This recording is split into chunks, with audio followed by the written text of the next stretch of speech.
3학년 학생 여러분 안녕하세요. 역사 시간이 돌아왔습니다. 저는 여러분들의 역사 선생님 그리고 우리 학교에서 꿀 보이스, 꿀성대를 담당하고 있는 김효준입니다. 네, 여러분들 이제 다시 우리 온라인 수업이 전환되었죠. 예, 지난 한 주 동안 여러분들 수행평가를 또 치르고 그리고 또 더운 날씨 속에서도 그렇게 열심히 수업에 임해 주셔서 굉장히 고생 많으셨습니다. 한 주 동안 그래도 그렇게 여러분들 만나고 대화하고 그렇게 수업을 할 수 있어서 저는 너무나도 또 재밌고 즐거웠거든요. 그래서 한편으로 이렇게 온라인 수업으로 다시 돌아오게 된 것에 대해서 너무나도 좀 안타까운 아쉬운 그런 마음을 가지고 있습니다. 그래도 예, 저희가 또 이렇게 다른 학년이 또 나와서 수업을 해야 되기 때문에요. 여러분들 또 온라인 수업을 이렇게 또 해야 되고 예, 막상 이렇게 또 수업을 하게 되니까 여러분들 열심히 또 제가 녹음과 녹화를 해야겠다는 생각이 들었고요. 우리 3학년 학생들도 부디 온라인 수업을 잘 따라와 주셨으면 좋겠습니다. 자, 그렇다면은 우리 오늘 민족을 분열시켜 통치하다 두 번째 시간 들어가 보도록 하겠습니다. 자, 오늘은 크게 세 가지 파트로 진행이 됩니다. 그래서 첫 번째, 산미 증식 계획의 실시, 그리고 두 번째, 회사령과 관세 철폐라는 내용으로 접근을 하고요. 마지막 세 번째 파트로는 이 두 가지 내용을 정리해보는 시간을 가져보도록 하겠습니다. 시작해볼게요.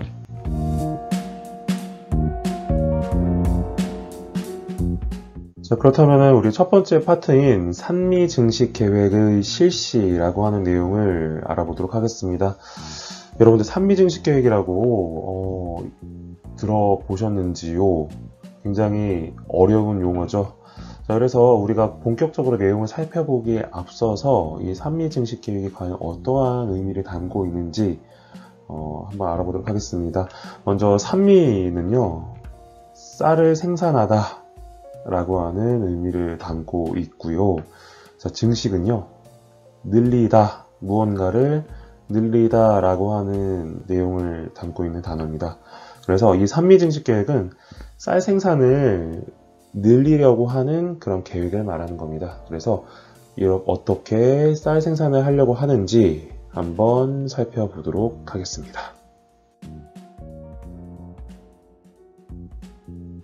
예, 산미 증식 계획의 배경입니다.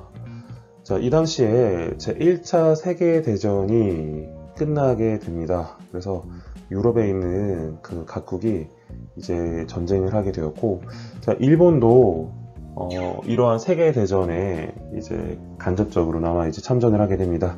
그래서 그 승리한 국가 쪽에 일본이 자리 잡게 되어서요, 일본이 굉장히 많은 큰 혜택을 입게 됩니다. 그래서 이 전쟁이 끝나고 나서요, 일본은 특히 이제 일본 내에서 공장을 많이 세우게 되고요, 빠른 공업화를 하게 됩니다. 자, 아무래도 공장을 많이 이제 세우게 되고 거기 안에 있는 공장 안에 사람들을 좀 넣고 일을 시켜야 했기 때문에 상대적으로 농사를 짓던 사람들은 이 농사를 포기하고 도시로 와서 공장에 취직을 하게 됩니다.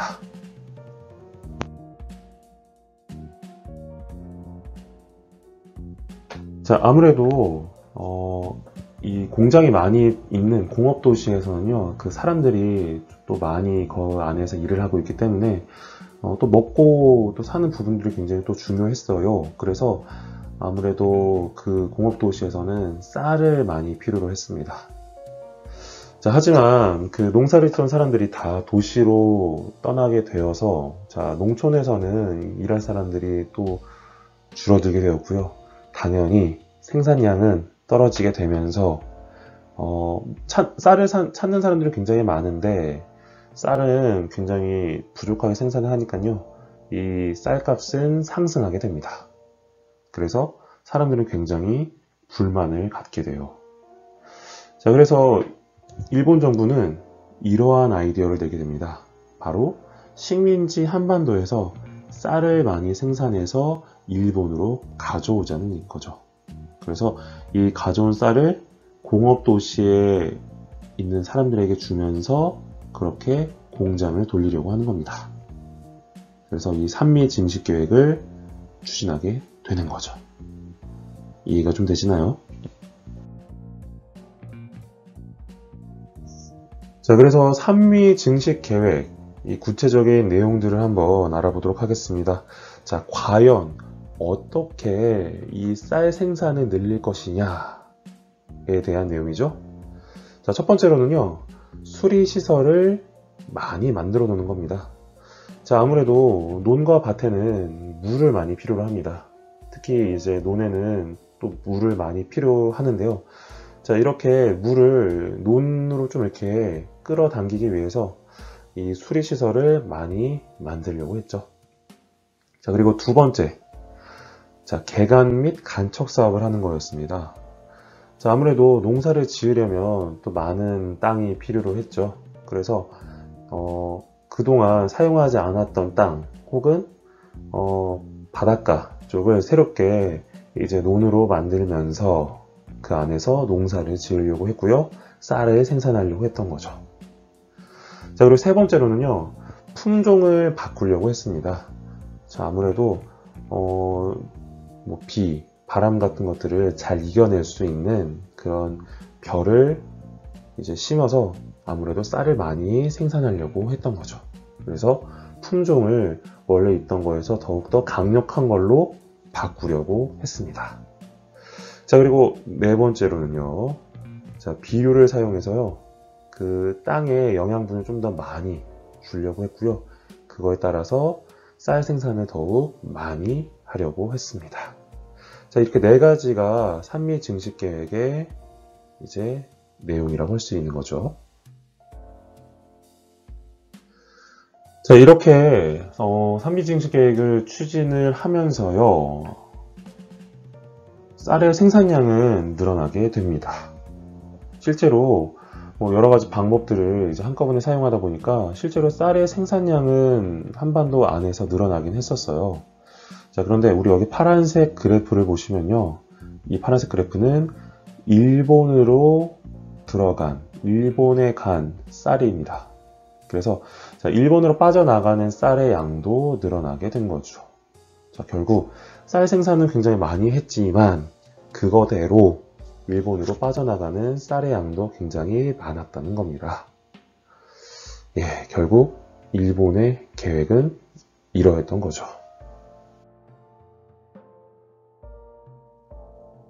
자, 이렇게 한반도 안에서 쌀을 생산을 했고요.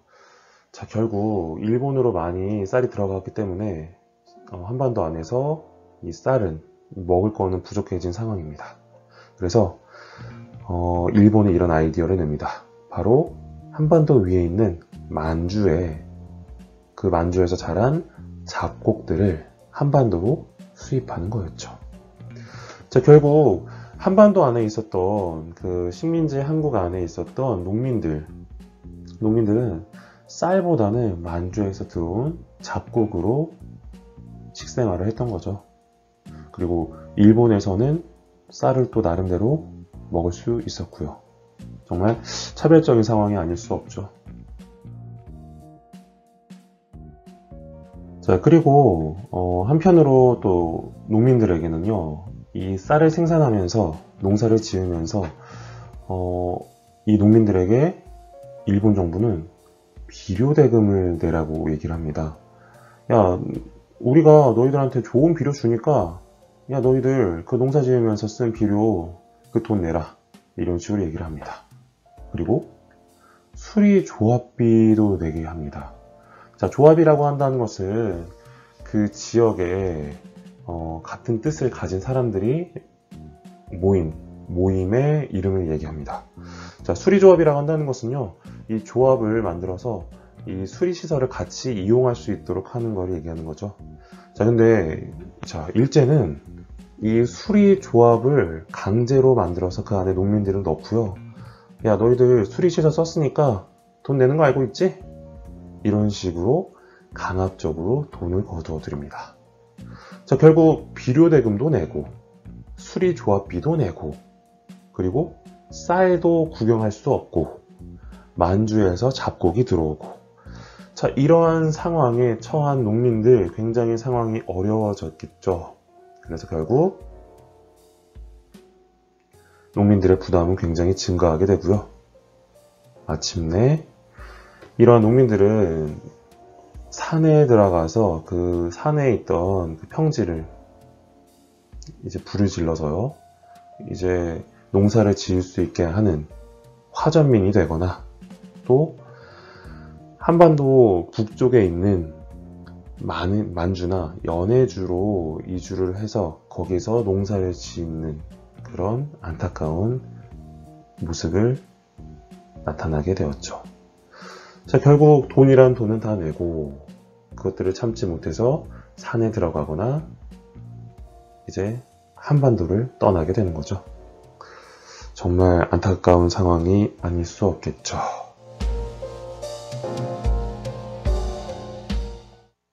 자, 우리가 이전까지 삼위 증식 계획에 대한 내용들을 한번 살펴봤는데요.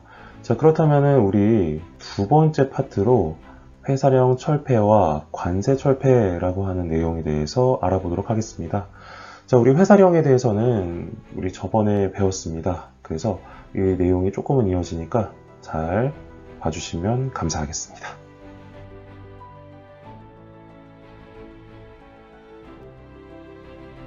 자, 원래 회사령이라고 한다는 것은요, 자, 어떤 기업을 세울 때 총독의 허가를 받아야 했던 제도를 얘기합니다. 자, 그 이유는 무엇이냐면요, 한국에 있는 그 기업가들을 좀 뭔가 통제하려고 했기 때문이었죠. 자, 이랬던 회사령, 이제는 신고제로 바뀝니다. 허가를 받는 것이 아니라요, 이제 해당 기관에 우리 기업을 세울 겁니다 라고 하면서 신고를 하면 세울 수 있는 걸 얘기하는 거죠. 자, 굉장히 간편해졌습니다. 굉장히 기업을 세울 때도 빨라졌고요. 자, 즉 이렇게 허가제에서 신고제로 바뀌면서 회사령은 없어지게 되고요. 자, 이렇게 신고제로 바뀐 이유, 과연 한국 기업을 위해서였을까요? 아니죠. 자, 바로 일본에 있는 기업들, 일본 자본이 한국 내로 쉽게 들어올 수 있게 하려고 한 겁니다. 철저하게 일본은 한국을 위해서, 한국이 불쌍해서, 한국이 귀여워서, 한국이 이뻐서 그렇게 해준 게 아니고요. 철저하게 일본의 이익을 위해서만 이렇게 제도를 만들고 없애고 했던 겁니다. 그래서 회사령은 1920년대 들어와서 폐지되었다는 거 여러분들 잘 알아주시면 될 것 같습니다. 자, 회사령만 없어진 게 아니고요, 관세 또한 폐지가 됩니다. 이 관세 무엇인지 한번 보도록 할게요. 자, 관세라고 한다는 것은요, 한 나라로 외국의 물품이 수입이 될 때 그 물품에 세금이 부과됩니다. 그러니까 만약에 어떠한 과일이 우리나라로 들어온다고 했을 때, 외국 과일이 들어오면요, 거기에 세금이 붙는 거죠. 자, 근데 그 이유는 무엇이냐? 만약에 동일한 이제 과일이 우리나라에서도 생산되고 다른 외국에서도 생산될 때 조금 더 외국 그런 과일에 세금이 붙어서 가격을 올리고요. 그에 따라서 우리나라에 있는 과일의 값을 조금이라도 낮춰서 우리 물건을 보호하려고 했던 거죠. 자, 이렇게 우리나라의 어떤 물건, 우리나라의 어떤 그런 상업적인 모습들에 대해서 보호를 하려고 해주고 또한 도움을 주는 그런 관세, 이 관세가 1920년대 들어와서 폐지가 되었다는 거죠. 자, 이렇게 우리나라의 상업을 보호할 수 있게 해주는 관세, 이 관세가 철폐되면서요, 자, 일본 기업은 이제 한국에 본격적으로 진출하게 됩니다. 그래서 굉장히 신나게, 굉장히 깡총깡총 튀는 스텝을 밟으면서 아마 들어왔겠죠. 그래서 이렇게 점점 한국에 있는 자본을 야금야금 냠냠 잡아먹게 됩니다. 자, 반대로 한국 기업인들 그리고 기업에는 굉장히 큰 타격을 주게 됩니다. 자, 아무래도 한국과 일본 두 나라에서 어디가 좀 더 이제 공업이나 공장이나 어떤 상업 쪽을 발전했냐라고 했을 때 아무래도 일본이 좀 더 먼저 이렇게 개발과 어떤 그런 발전을 시작했기 때문에 좀 더 앞선다고 볼 수 있겠죠. 그렇기 때문에 한국 기업에는 좀 타격이 있을 수밖에 없었습니다. 굉장히 1920년대 암울했겠죠. 여러분들 이해가 좀 되시나요?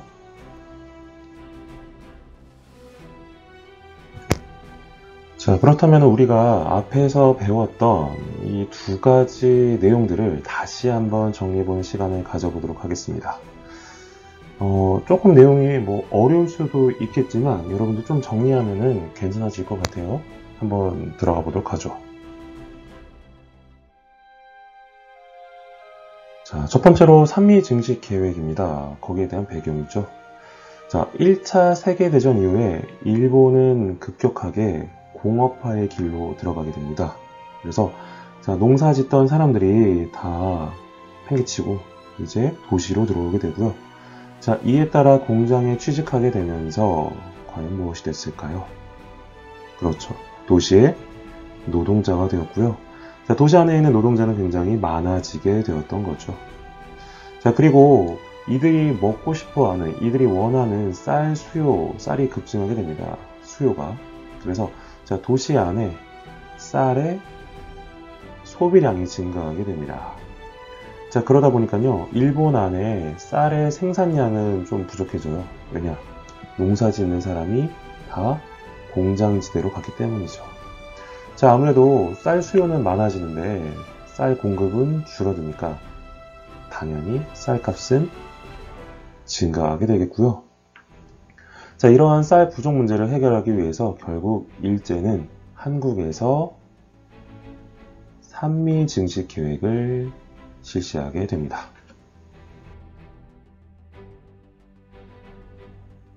그래서 산미 증식 계획의 구체적인 내용들을 한번 살펴보면요. 자, 첫 번째로 논밭에 물을 댈 수 있는 어떤 시설을 확충했을까요? 그렇죠. 바로 수리시설을 확충하게 되었고요. 자, 그리고 새로운 논밭을 만들기 위해 개간 그리고 간척 사업을 진행하게 됩니다. 그리고 잘 자라는 쌀을 재배하기 위해서 안 좋은 비바람들을 다 이겨낼 수 있는 그런 쌀들, 바로 벼 품종을 교체하게 되고요. 그리고 마지막으로 벼를 좀 더 잘 자라게 하기 위해 땅에 영양분을 주는 비료를 사용하게 되는 거죠. 이해가 좀 되시나요?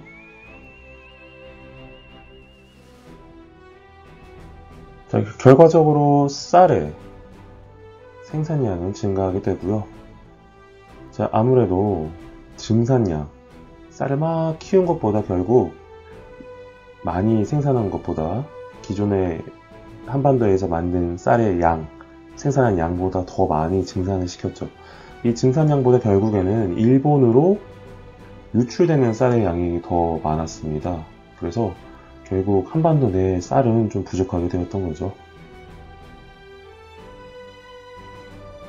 자, 이렇게 되어서 결국 한국 안의 식량 사정은 굉장히 어려워졌습니다. 그래서 일제는 만주에서 콩, 조, 수수, 이런 것들, 이러한 잡곡을 들여오게 되었고요. 자, 그리고 한국의 농민들은 이 산미 증식 계획 안에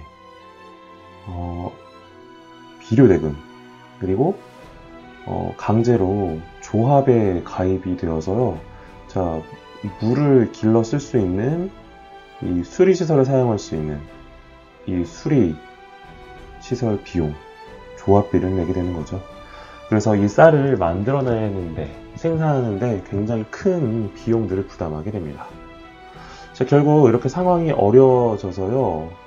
결국 이들은 다 뛰쳐나와서 산으로 들어가서 화전민이 되거나, 그리고 만주나 연해주 등으로 이동을 하게 되어서 결국 국외로 나가게 되는 거죠.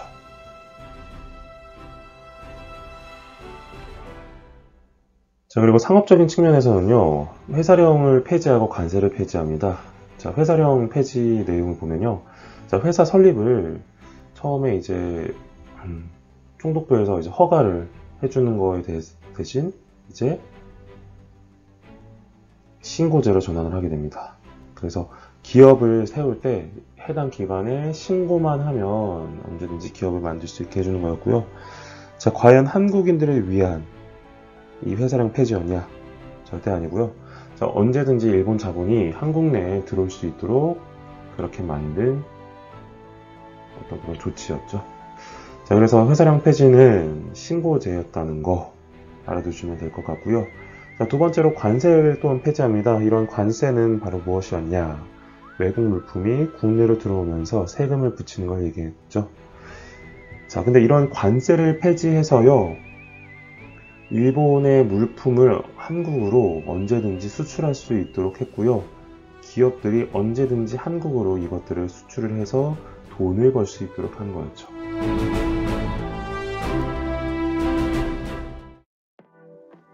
네, 지금까지 우리는 산미증식계획 그 내용들에 대해서 살펴봤고요. 그리고 회사령 폐지와 관세 철폐 그 내용까지 한번 살펴보았습니다.